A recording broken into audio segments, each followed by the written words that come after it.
I truly believe that watching film is one of the most important aspects of becoming a better basketball player and overall becoming the best player you can possibly be.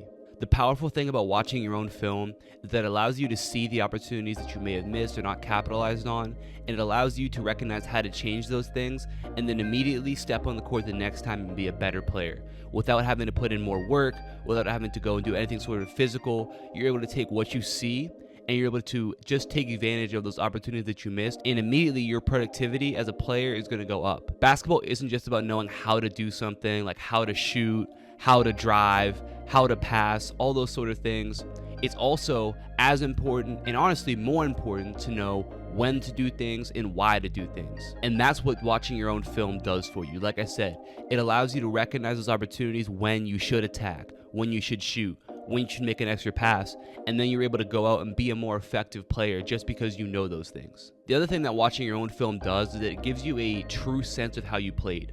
A lot of times going throughout a game, so much stuff happens that you may forget the little details that go on from play to play. So when you think back to it after a game, you might have put a positive spin on it or a negative spin on it, but regardless, it might not be the correct lens you should be viewing it through. It's very easy to fool yourself and not actually remember what happened throughout a game. Again, whether it's positive or negative, ultimately we want to know the truth of what happened so that you can take what you did in that game and become better from it. Additionally, it's very easy to miss opportunities in the game.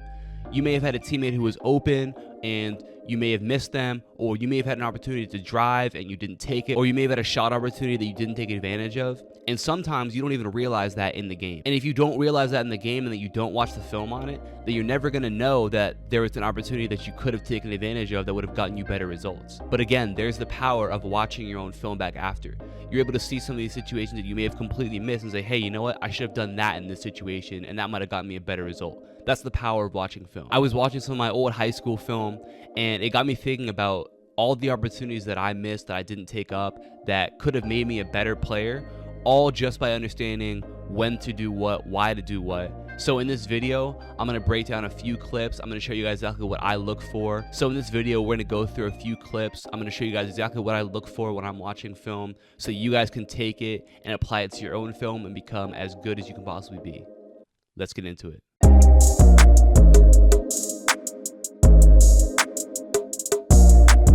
First, let's talk about a couple reasons to watch your own film. Number one is that you can recognize missed opportunities that you likely could have capitalized on and gotten better results in your game. This clip is an example of that. As I catch the ball, I have a wide open lane to the middle, which I just simply didn't take advantage of. And that's something I'm able to take note of for the next time that I play.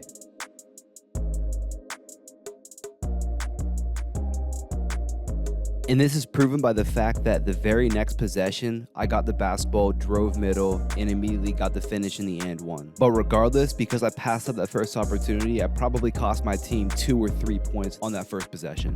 And this also goes to prove a point of showing when you should look to attack. The best time to attack is when you look and see that there's no weak side help, or weak side help that's really far outside the paint, or if you see that the defender one pass away isn't going to be able to step in and potentially stop you from driving.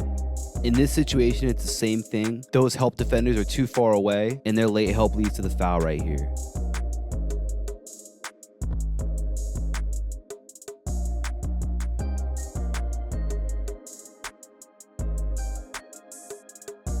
And if the defense does have that defender who's one pass away step in and help on the drive, typically that's going to create an open driving kick situation, as you see right here. He didn't make it, but it's a great look that we'll take every time.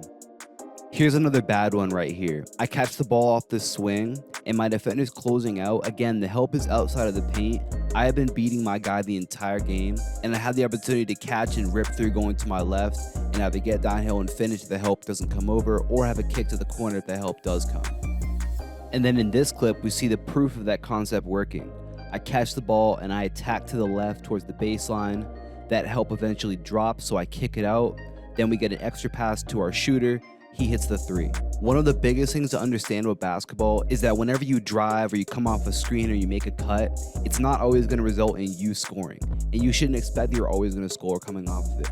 But what it's going to do is that it's going to force the defense to adjust, which raises the chances of them leaving something open for somebody else. So when I drive right here, that help has to collapse. I can kick out to my teammate. They have to close out to him. And then it's one extra pass. and then it's an open shooter.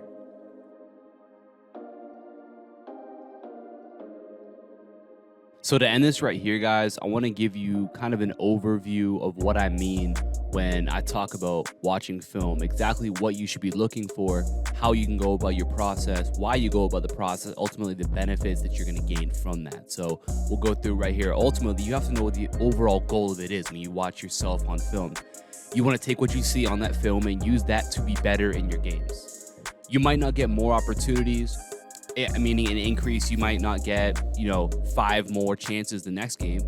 Maybe you get the same amount of chances, but you'll be able to capitalize better on those opportunities that you do get. So you become a smarter player, you understand the game better, but also you become a more efficient player, okay?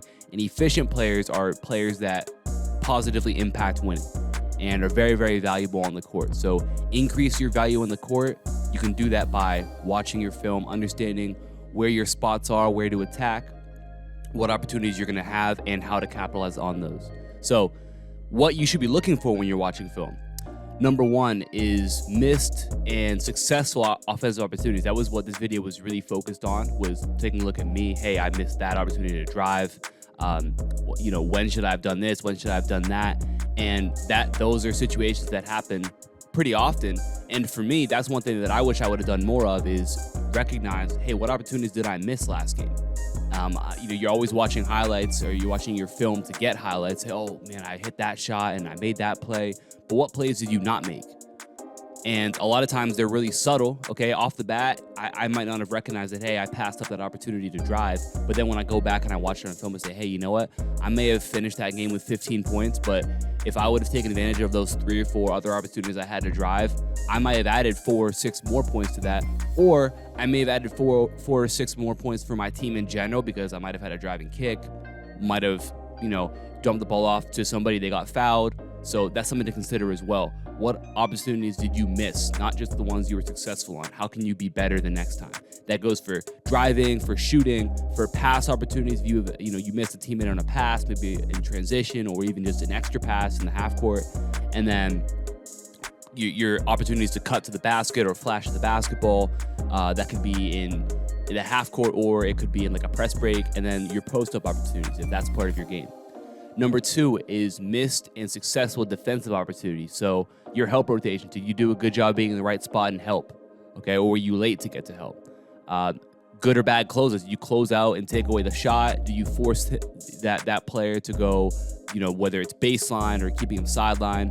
If that's what your defensive philosophy is with your team, did you force that player to do what you want them to do on that closeout? Or did you not do that? Did you give them the opportunity to drive to the middle?